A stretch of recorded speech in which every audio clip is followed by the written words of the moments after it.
కాసేపట్లో తిరుమల తిరుపతి పాలక మండలి అత్యవసర సమావేశం జరగనుంది. తిరుమలలోని అన్నమయ్య భవన్లో ఈ సమావేశం జరగనుంది. ఈ సమావేశంలో తిరుపతిలోని స్విమ్స్ ఆసుపత్రి అభివృద్ధి, తిరుమలలోని పలు క్యాంటీన్లకు టెండర్లు పిలవటం వంటి అంశాలపై చర్చించి నిర్ణయాలు తీసుకుంటారని సమాచారం. న్యాయపరమైన వివిధ అంశాలపై పాలక మండలి చర్చించనుంది. ఈ మీటింగ్కు పలువురు సభ్యులు వర్చువల్గా పాల్గొనే అవకాశం ఉంది. గత నెల రోజుల్లో ఇది రెండో సమావేశం. గత నెల 20న టీటీడీ పాలక మండలి సమావేశం జరిగింది.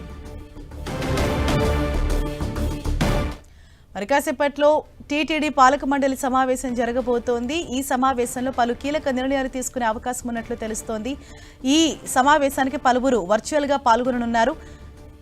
అత్యవసర సమావేశంలో భాగంగా అన్నమయ్య భవన్లో ఈ సమావేశం జరగబోతోంది. ఈ సమావేశంలో తిరుపతిలోని స్విమ్స్ ఆసుపత్రి అభివృద్ధి, తిరుమలలోని పలు క్యాంటీన్లకు టెండర్లు పిలవటం వంటి అంశాలపై చర్చించి నిర్ణయాలు తీసుకుంటారని సమాచారం.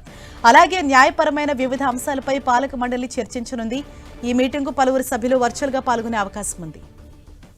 మరింత సమాచారాన్ని మా ప్రతినిధి శ్రీనివాస్ మనకు అందిస్తారు. శ్రీనివాస్, ఇవాల్టి సమావేశంలో ప్రధానంగా ఏ అంశాలపైన చర్చించబోతున్నారు? హరీష, తిరుమల తిరుపతి దేవస్థానం పాలక మండలి సమావేశము తిరుమల అన్నమయ్య భవన్లో సరిగ్గా 10 గంటలకు ప్రారంభం కానుంది. చైర్మన్ బిఆర్ నాయుడు అధ్యక్షతన జరగనున్న ఈ సమావేశంలో కీలక నిర్ణయాలు తీసుకోనున్నారు. ఏదైతే కోర్టు కేసులు ఉన్నాయో వాటి మీద చర్చ జరగనుంది. ప్రధానంగా కొందరు అర్చకులు కోర్టుకు వెళ్లారనే సమాచారము. దీని మీద ఈ సమావేశంలో చర్చించే అవకాశం ఉంది. అయితే ఈ సమావేశం పూర్తిగా అంతర్గతంగా చర్చించనున్నారు. గత నెలలోనే పాలక మండలి సమావేశం జరిగింది. మళ్ళీ నెలలోపే రెండవసారి అత్యవసరంగా ఈ పాలక మండలి భేటీ అనేది ఇవాళ జరగబోతుంది. మొత్తం మీద ఇవాళ జరిగే సమావేశంలో కొన్ని కీలక నిర్ణయాలు తీసుకోనున్నారు. అది అంతర్గతంగానే చర్చించి నిర్ణయాలు తీసుకుంటారని సమాచారము. కొందరు సభ్యులు హాజరు కాలేకపోతుండడంతో వాళ్ళందరూ కూడా వర్చువల్గా ఈ సమావేశంలో హాజరవుతారని సమాచారము అందుతోంది. Harish, right, thank you Srinivas.